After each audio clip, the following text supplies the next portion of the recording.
안녕하세요. 이게 해피바이러스입니다. 오늘은 이어서 리듬 김상훈, 지음 리듬을 이어서 읽어드리겠습니다. 이거 페이지가 15페이지고요. 왜 리듬에 끌려다닐까 하고 또 독일 음악을 틀면 독일산 포도주가 많이 팔린다. 네, 그다음에 손님의 말에 리듬을 맞춰주는 종업원은 팁을 2배로 받는다. 네, 상대에게 리듬을 맞춰주면 협상 성공률이 껑충 뛰어오른다. 아이고, 리듬만 잘 맞춰주면 협상도 잘 되고 또 손님한테 팁도 받을 수도 있고요. 또 독일 음악을 들으면 이제 독일산 포도주가 많이 팔린다. 와, 정말 신기하죠? 이거를 한번 읽어 드려 보겠습니다. 왜 리듬에 끌려다닐까? 거리를 지나가다가 간질 발작을 목격한 적이 있는가? 환자는 극심한 경련을 일으키며 마치 플라스틱 조각처럼 몸이 뻣뻣하게 굳어버린다. 당신은 당장 달려가 어떻게든 도와주고 싶지만 어쩔 줄 몰라 가슴만 태운다. 저 사람에게는 지금 꼭 필요한 게 뭐가 있지? 일리노이대 병원의 휴 박사는 발작을 일으켜 혼수 상태에 빠진 간질 환자에게 클래식 음악을 들려줘 봤다.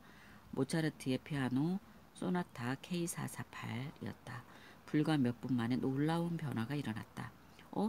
혼수 상태에서 깨어나네? 발작 횟수도 급격히 줄었다. 환자 36명 가운데 29명이 극적으로 호전됐다.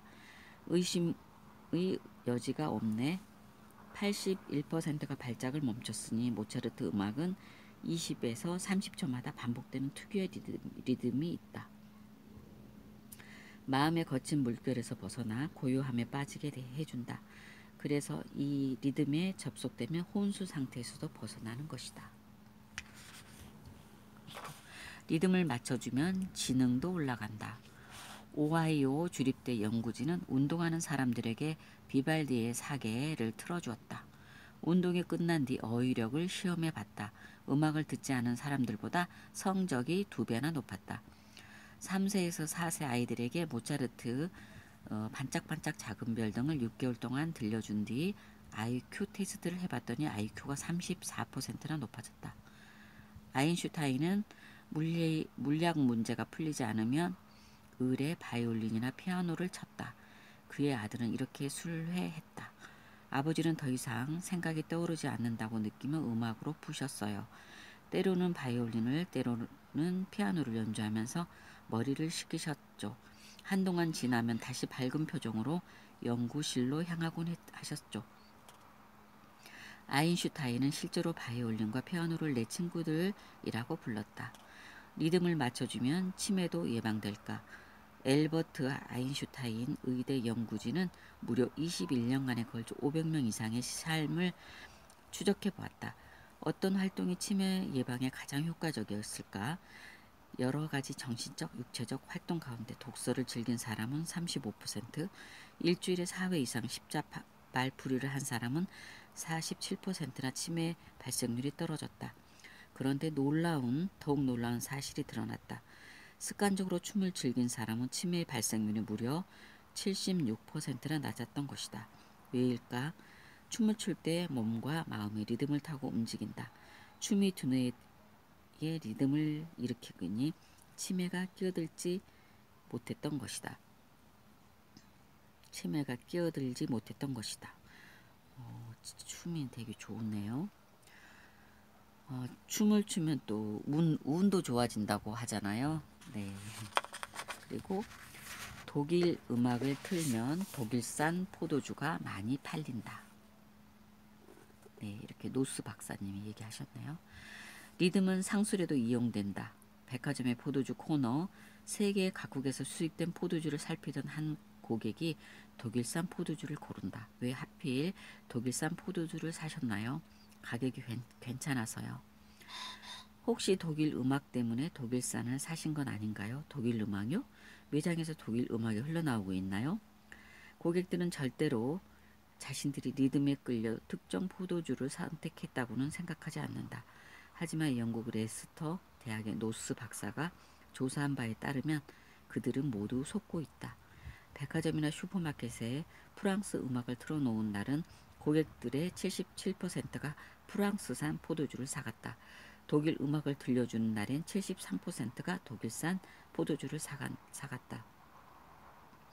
하지만 실험 대상이 됐던 고객 44명 중 겨우 1명꼴만이 음악 때문에 특정 포도주를 골랐다고 대답했다.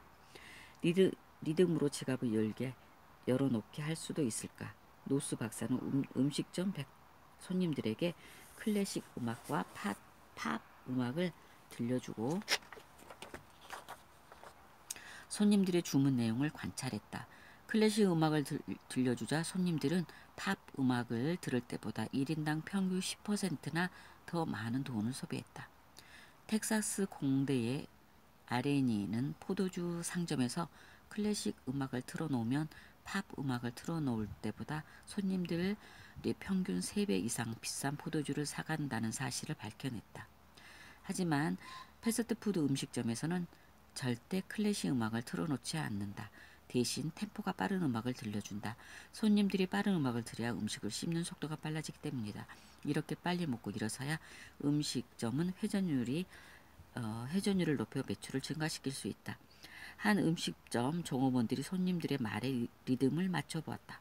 손님, 비프 스테이크 2개 주세요. 종업원, 네, 비프 스테이크 2개요. 손님, 미디움으로 해주세요. 종업원, 네, 미디움으로요. 이렇게 리듬을 맞춰줬더니 팁을 주는 손님들이 78%나 됐다. 리듬을 맞춰주지 않을 경우 팁을 놓고 가는 손님들은 52%에 불과했다. 더 놀라운 건 팁의 액수였다. 네덜란드의 심리학자 바이렌이 실험해봤더니 리듬을 맞춰줬을 경우 팁의 액수는 평소보다 무려 100%나 늘어났다. 신경 분석학자인 해리스는 가정이나 직장에서도 상대의 말에 리듬을 맞춰주라고 조언한다. 손님의 말에 리듬을 맞춰주는 종업원은 팁을 2배로 받는다의 바이렌 박사님 말씀이세요.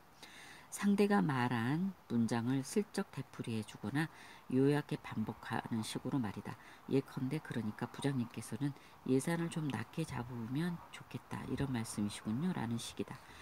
그럼 상대는 내가 자신과 리듬이 척척 맞는다고 믿게 돼 나를 좋아하게 된다. 행동의 리듬을 맞춰주면 어떨까? 조직 행동학자인 매덕스는 MBA 학생들에게 협상을 시키면 성공률이 고작 12.5%에 머문다는 사실을 발견했다. 그래서 이번에는 이렇게 지시해 보았다. 협상 중 상대가 의자, 등받이 등을 기대면 여러분도 슬며시 기대해 보세요. 상대가 다리를 꼬면 여러분도 따라서 꼬고 그런 식으로 계속 리듬을 맞춰주세요. 이렇게 리듬을 맞춰주자 협상 성공률이 67%나 껑충 뛰었다. 해리스는 면접시험 때 면접관의 목소리가 높낮이, 말의 속도, 제스처 등을 유심히 살펴보고 그가 알아채지 않도록 유의하며 리듬을 맞춰주라고 주문한다. 예컨대 면접관이 의자에 앉아 있다가 다리를 좌우로 흔들면 나도 몇 초 후 슬며시 다리를 좌우로 흔든다. 또 면접관이 대화를 나누다가 천장을 바라보면 나도 잠시 후 천장을 바라보며 대화를 계속한다. 면접관들은 자신들과 리듬이 맞는 응시자들을 합격시키고 싶어하기 때문이다.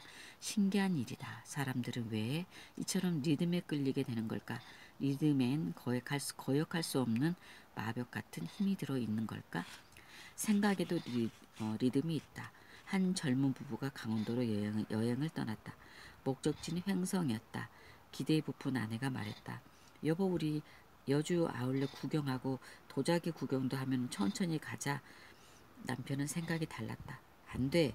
주말이라 차가 막힐 수 있어. 일단 횡성에 가서 쉬자고. 아내는 내심 서운했다. 자기야, 누가 우리를 기다리는 것도 아닌데 구경하며 가면 안 될까? 당신이 운전할 것도 아니잖아. 빨리 가서 쉬자. 횡성에 도착하자 남편은 횡성 한우를 먹으러 가자고 했다. 반면 아내는 지방 특산물이 더덕구이를 먹자고 했다. 한우는 집에 가서 먹어도 되잖아. 자연산 더덕구이를 한번 먹고 싶은데 그래도 횡성한우니까 한우를 먹자고. 대화의 리듬이 맞지 않으니 여행에 흥이 깨지기 시작했다. 고기를 먹고 우천면을 지나자 찐빵 간판이 즐비한 곳이 나왔다. 우리 찐빵 먹으며 가면 어때?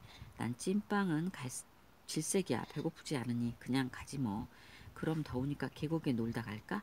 둘이서 뭐하고 놀아? 빨리 가서 숙소부터 잡는 게 낫지. 남편은 쉬지 않고 차를 몰아 산속의 펜션에 숙소를 잡았다. 아유 피곤해. 나 잠깐만 잘게. 남편은 눕자마자 코를 골았다. 아내는 산속의 펜션이 무섭게 느껴졌다. 골아떨어진 남편을 깨울 수도 없어 무리한 하룻밤을 보내야 했다. 아침에 눈을 뜬 남편은 밥부터 찾았다. 아유 배고파. 밥 먹으러 나가자. 이 시간에 문 연 식당 없어. 일단 라면이나 끓여 먹고 좀 이따가 아침 겸 점심 먹으면 어때? 공기가 좋은데 산책하러 갈까? 난 TV 보고 있을 때는 혼자 갔다 와. 아내는 어쩔 수 없이 남편과 음식점을 찾아 나섰다. 가는 길에 허브 농장에 눈에 띄었다. 허브 농장에 둘러볼까? 난 허브향은 아주 싫어. 차 안에서 TV 보고 있을 테니까 혼자 다녀와. 이튿날 아침이 되자 남편은 차가 막히기 전에 출발하자며 서둘렀다. 일단 강원도를 벗어나는 게 좋으니까 아침은 휴게소에서 먹자. 아내는 마침내 참았던 눈물을 흘렸다. 여행이 뭐 이래. 이럴 거면 뭐하러 왔어? 왜 내가 뭘 잘못했는데? 그래 잘못한 건 없어. 남편이 잘못한 건 없었다. 단지 서로 생각에 리듬이 맞지 않는 것뿐이다. 기차를 타고 가는데 옆자리에 앉은 사람이 말을 걸어온다. 오늘 비가 참 많이 오네요. 나름대로 운치가 있지 않아요? 난 비 오는 날은 딱 질색인데. 어디까지 가시죠? 대전까지 갑니다만. 난 부산까지 갑니다. 부산이 고향인가 봐요. 저도 부산에 자주 가는 편인데. 아니요. 난생 처음 가보는 거예요. 너무 멀어서 가기도 싫어요. 리듬이 맞지 않는다. 분위기가 서먹해진다. 거꾸로 리듬이 척척 맞는 대화는 있다. 오늘은 날씨가 꽤 덥네요. 정말 푹푹 찌네요. 이렇게 더울 땐 에어컨 빵빵 틀어놓고 그냥 사무실에 콕 박혀 있는 게 최곤데. 그래요. 저하고 똑같네요. 고향은 어디세요? 대전이에요. 아 그래요? 저와 친한 친구도 대전인데 참 살기 좋다고 해요. 리듬이 척척 맞으니 서로가 가깝게 느껴진다. 리듬에도 리듬이 있다는 사실은 뇌파 측정기에 그려지는 뇌파의 리듬을 보면 금방 드러난다. 분노할 때 뇌와 뇌파, 평화로울 때의 뇌파, 증오할 때의 뇌파가 각각 다른 리듬을 그려낸다. 리듬이 생기는 건 아인슈타인의 말대로 생각도 에너지 덩어리이기 때문이다.